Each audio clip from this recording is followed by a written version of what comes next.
मी CP साहेबांना आपल्या सगळ्यांच्या माध्यमातून विनंती करते की त्याच्यावर कठोर कायदेशीर कारवाई करावी। जर सोलापूरमध्ये वातावरण बिघडलं, जर काही उचनीच झाली तर ह्याचा जबाबदार हे भडवा कोटे आणि राम सातपुते असतील।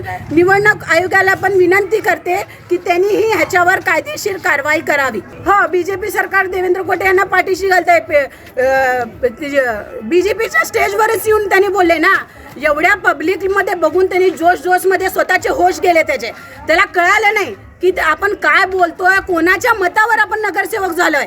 ह्याच्यापूर्वी 2 महिन्यापूर्वी रमजान सणामध्ये त्यांनी मुस्लिम समाजाची टोपी घालून तिथं रमजानचा ईदी मिलाद कार्यक्रम त्यांनी त्यामध्ये सामील होऊन टोपी घालून तू मुस्लिमांच्या टोपी घालून मताचा जोगवा मागतो आणि ऐन इलेक्शन वेळी हिंदू मुस्लिम करतो। ह्या नालायक भडव्यावर कायदेशीर कारवाई झाली पाहिजे।